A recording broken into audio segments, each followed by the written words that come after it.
Assalamualaikum warahmatullahi wabarakatuh. Perkenalkan, nama saya Hamzah Mustika. Saya salah satu mahasiswi dari Universitas Unggul. Di sini saya ingin melakukan wawancara untuk menyelesaikan tugas akhir saya dengan mata kuliah Pendidikan Agama Islam. Wawancara saya bertemakan adat tradisi kebudayaan pelaksanaan ritual di Desa Senyerang dalam perspektif Islam. Untuk kesimpulan dari hasil wawancara yang saya dapatkan, adat tradisi dan kebudayaan itu merupakan suatu kegiatan yang biasa dilakukan oleh sekelompok masyarakat atau di suatu daerah yang dimana adat tradisi dan kebudayaan itu di setiap daerah atau sukunya itu memiliki ciri khas atau perbedaan masing-masing. Nah, untuk adat tradisi ritual itu biasanya terbentuk dari kebiasaan-kebiasaan yang dilakukan oleh leluhur, sehingga pada masa sekarang itu menjadi suatu warisan dan kami sebagai penerusnya harus melanjutkan hal tersebut. Kemudian untuk ritual-ritual itu biasanya digunakan pada acara-acara khusus seperti acara pernikahan, acara kematian, acara kelahiran. Jadi di setiap suku atau budaya itu memiliki ciri khas tradisi ritualnya masing-masing. Untuk kematian, biasanya itu ada beberapa ritual yang biasa dilakukan di desa ini. Pertama, ada hal yang memang wajib dilakukan oleh agama Islam, yaitu mengebumi atau menguburkan mayit untuk mengantarkan tempat peristirahatan terakhirnya. Dalam proses antaran mayit ke liang kubur itu ada beberapa ritual yang biasa dilakukan, atau seperti pembacaan Yasin, memandikan mayit, mengkafankan mayit, kemudian setelah mayit dimandikan, dikafankan, dibacakan Yasin, disembayangkan, maka selanjutnya akan mengantarkan mayit ke tempat peristirahatan terakhirnya. Dan setelah mayit diantarkan ke tempat peristirahatan terakhirnya, maka kami akan membacakan Yasin, membacakan talqin selama 3 hari setelah kematian. Setelah meninggalnya mayit tersebut, anak, saudara, dan cucu biasanya menunggu kuburan tersebut selama 3 hari dengan membacakan surah Yasin. Malam pertama kami biasanya melakukan beberapa ritual atau melakukan pengajian, dan pengajian tersebut biasanya dilakukan di hari pertama hingga ke-7, kemudian di hari ke-25, di hari ke-40, dan di hari ke-100, kemudian di hari ke-1000 itu biasanya dilakukan setiap tahun. Kalau di tradisi kami menyebutkan bahwa pengajian 1000 tahun itu atau yang dilakukan setiap tahun itu biasanya disebut dengan bahaul. Nah, tujuan untuk melakukan pengajian tersebut untuk menenangkan di sana atau mempermudah jalan mereka, untuk diringankan beban mereka. Kemudian pada saat proses pengajian tersebut biasanya kalau di adat Banjar itu di desa kami ada satu hidangan yang disisihkan atau dipisahkan, biasa disebut dengan kepala hidang. Itu merupakan suatu tradisi kami dalam setiap acara pengajian yang dilakukan. Sekian kesimpulan dari hasil wawancara yang saya dapatkan. Saya ucapkan terima kasih telah menyaksikan video wawancara saya. Saya ucapkan Assalamualaikum warahmatullahi wabarakatuh. Permisi Kak, Assalamualaikum warahmatullahi wabarakatuh. Di sini saya ingin melakukan wawancara, dan apakah Kakak bersedia menjadi narasumber saya? Waalaikumsalam warahmatullahi wabarakatuh. Saya bersedia. Baiklah, tema wawancara saya bertemakan adat tradisi kebudayaan pelaksanaan ritual di Desa Senyerang dalam perspektif Islam. Apakah Kakak bersedia menjawab pertanyaan-pertanyaan saya? Insya Allah saya bersedia. Baiklah, Kakak diperkenankan memperkenalkan diri terlebih dahulu. Ya, perkenalkan, saya Muhammad Gilang. Saya lulusan dari pesantren An-Nur, dan sekarang saya berumur 23 tahun. Dan pekerjaan saya masih mahasiswa dari Universitas Jambi.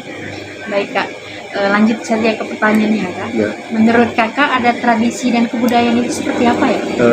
Ada tradisi kebudayaan itu adalah suatu kebiasaan yang dianut oleh sekelompok masyarakat di daerahnya masing-masing.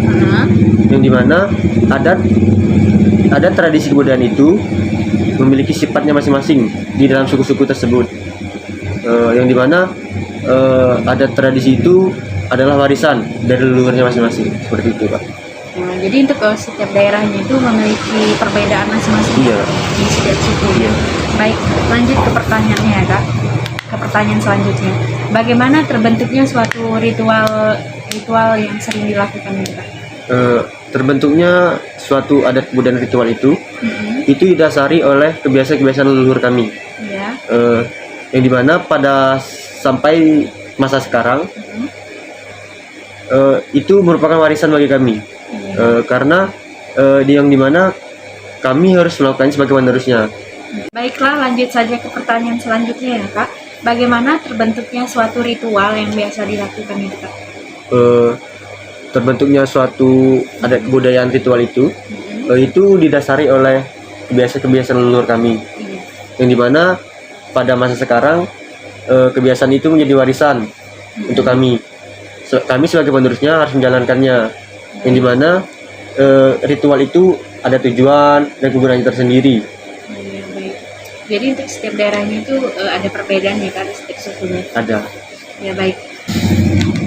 Baiklah, lanjut saja ke pertanyaan selanjutnya ya Kak. Ritual apa saja yang biasa dilakukan itu Kak? Ritual itu ada di acara pernikahan, kemudian kematian, kemudian kelahiran. Yang untuk kematian ini, yang dimana pada hari pertama dia meninggal, itu kami akan pergi ke bumi. Kemudian setelah dia dikuburkan, itu kami akan mengadakan pembacaan talqin dan yasin. Kemudian pada hari ke-1 dan sampai ke-7, hari 25, hari 40, itu kami mengadakan pengajian. Yang dimana tujuannya itu untuk meringankan beban-beban dan dosa-dosa mereka di waktu mereka masih hidup. Kemudian di hari yang ke-1000, itu kami akan melakukan acara seperti bahaul, yang dimana tujuannya juga sama, meringankan dosa-dosa orang tersebut. Jadi itu setiap tahun dilaksanakan Kak? Iya Kak. Oh, baik. Lanjut ke pertanyaan selanjutnya ya Kak. Menurut Kakak, apakah ritual-ritual yang biasa dilakukan itu jika dalam perspektif Islam atau pandangan Islam merupakan suatu kewajiban untuk dilakukan? Tidak wajib, tapi sunnah. Yang dimana kalau kita mengerjakannya, kita mendapatkan pahala. Dan jika kita meninggalkannya, kita tidak berdosa. Jika kita mewajibkan itu, maka memberatkan kepada keluarga-keluarga yang tidak mampu atau memiliki ekonomi yang lebih sedikit daripada yang lainnya, seperti itu. Ekonomi rendah. Permisi Bu, apakah saya boleh mewawancara Ibu? Di sini tema wawancara saya bertemakan adat tradisi kebudayaan pelaksanaan ritual di Desa Senyerang dalam perspektif Islam. Langsung saja ke pertanyaannya ya Bu. Menurut Ibu, adat tradisi dan kebudayaan itu seperti apa ya Bu? Kalau adat dan untuk tradisi kebudayaan itu kan berbeda-beda setiap suku. Kalau suku di Desa Senyerang ini kan bermacam-macam. Ada suku Melayu, ada suku Banjar.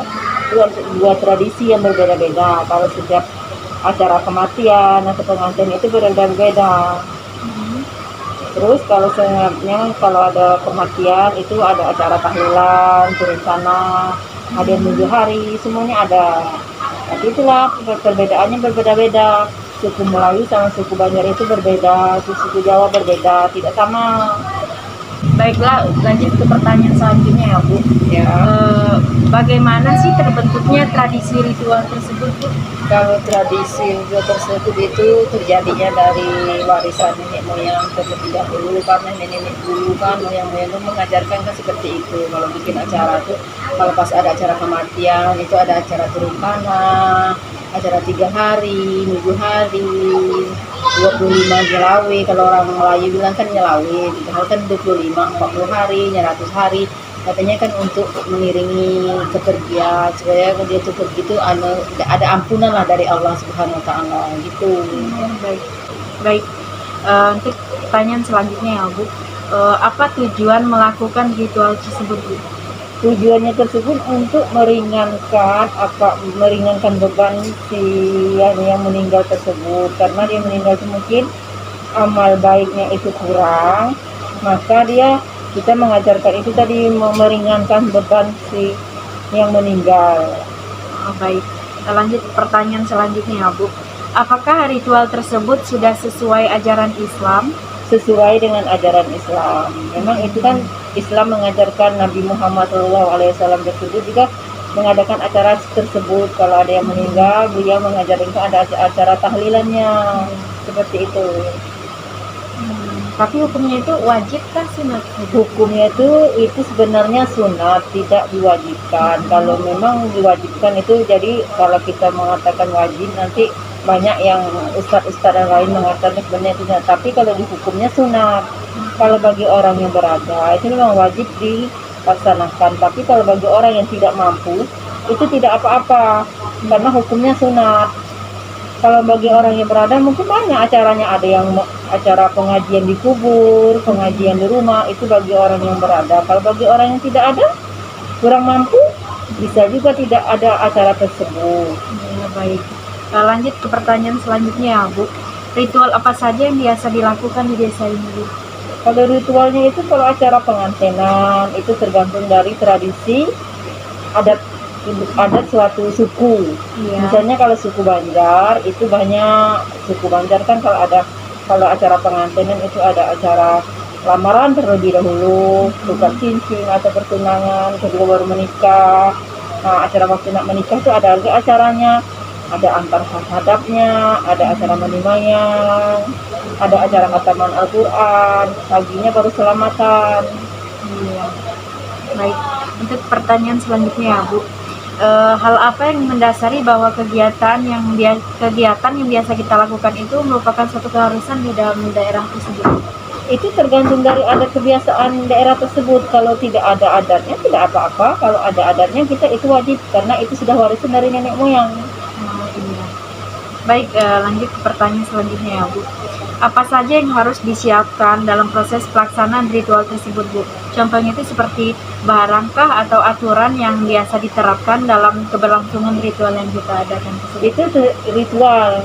Kalau acara tahlilan atau kalau orang meninggal itu ada hidang yang pertama itu harus dibuat di atas di tempat orang menyiapkan lauk pauk itu ada lauknya satu nampan, itu tidak boleh dimakan, itu selesai acara baru boleh dimakan. Itu kalau acara tahlilan. Kalau orang meninggal, kalau orang pengantinan pagi itu, kalau adat Melayu dia harus ada motong ayam satu, ayam hitam, pakai kenyang. Itu tergantung dari suatu kebudayaan tersebut. Kalau tidak ada tidak apa-apa. Ya, baik.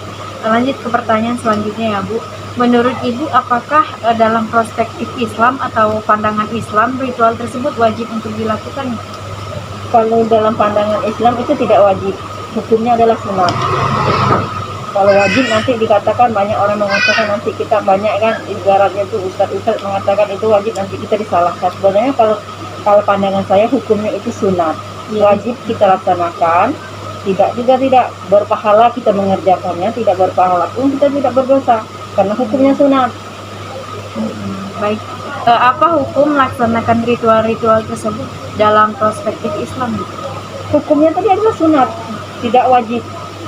Kalau wajib nanti dikatakan orang kita, nanti ibu ini mengatakan wajib, sebenarnya itu tidak wajib, hukumnya adalah sunat. Bisa membebankan membebankan orang. Enak kalau biasanya itu kan kalau kita katakan wajib, kalau pas orang yang kurang mampu, jadi dia termasa terbebani. Kalau orang yang mampu dia tidak masa terbebani. Nah, jadi kita makanya itu hukumnya sunat.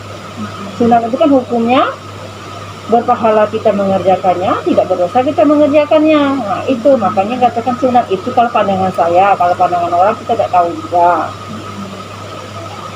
Baik, Bu, terima kasih atas waktunya yang telah diberikan untuk acara wawancara saya. Saya ucapkan terima kasih banyak kepada Ibu telah meluangkan waktunya.